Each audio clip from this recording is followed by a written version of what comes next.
경기도에서는 지난 2019년부터 중고등학교 신입생들에게 무상교복을 지급해 왔는데요. 학교마다 무조건 업체 한 곳과 일괄 계약하도록 하다 보니 파는 업체와 받는 학생 모두 불만이 적지 않다고 합니다. 이준엽 기자가 취재했습니다. 3억 원어치가 넘는 교복이 창고에 한가득 쌓여 있습니다. 포장도 안 뜯은 새 교복이지만 모두 버려질 위기라는데요. 어떤 이유에서인지 한번 들어보겠습니다. 지난 2019년부터 경기도는 무상교복을 지급하기 시작했습니다. 학교가 직접 업체를 한 곳 선정해 반드시 현물로 주도록 했습니다. 문제는 교복 치수가 12가지 이상으로 다양한데 학교별 주문 물량은 수백 명분에 불과하다 보니 수요 예측이 어려워 매년 5가운데 한 벌은 재고로 쌓인다는 겁니다. 해마다 새 교복을 무료로 나눠주니 같은 업체가 입찰되더라도 2월 상품을 찾는 사람은 없습니다. 그럼 교복은 특성상 그 관내에 의하면 팔 수가 없는 구조예요. 판로 자체가 없습니다. 계속해서 그 학교를 계속 낙찰을 받는다는 보장도 없고. 입찰이 늦어지는 경우도 빈번하다 보니 덩달아 약속된 납품 기일도 넘기는 등 납기 대란이 되풀이되고 재고나 원가 부담을 덜기 위해 라벨갈이나 성적서 조작 등이 암암리에 일어나는데도 적발조차 쉽지 않습니다.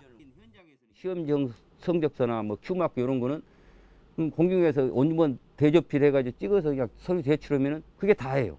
이게 실제로 원본하고 실제로 맞는 건지 확인할 길이 없어요, 학교 측도. 학생과 학부모도 불만이 많은 건 마찬가지입니다. 한 업체가 공급을 독점하기 때문에 질 낮은 교복을 받게 돼도 선택권이 없다는 겁니다. 거기 한 곳에만 애들이 거의 몰리는 거예요. 그러니까 시간대도 애들이 좀 덜 모이는 데로 가야 됐으니까 그것도 좀 불편했고. 사이즈가 또 없는 경우도 있어요. 네, 더 많이 들어가는 것 같아요. 가격이 올라가서. 시에서 지원을 해주다 보니까 이 업체에서도 가격을 너무 올리더라고요.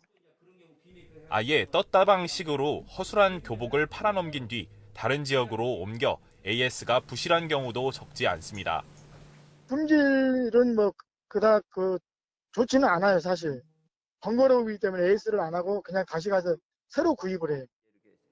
교복과 학용품 등만 살 수 있는 입학 지원금을 제로페이 포인트로 지급한 서울시처럼 현물보다는 차라리 지원금을 주는 게 낫다는 목소리도 나옵니다.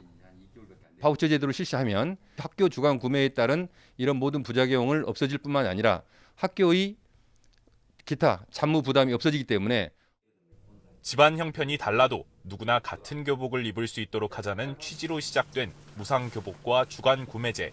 세심하게 다듬어지지 않은 정책 추진으로 부작용이 쌓이면서 본래의 취지가 퇴색하고 있습니다. YTN 이준엽입니다.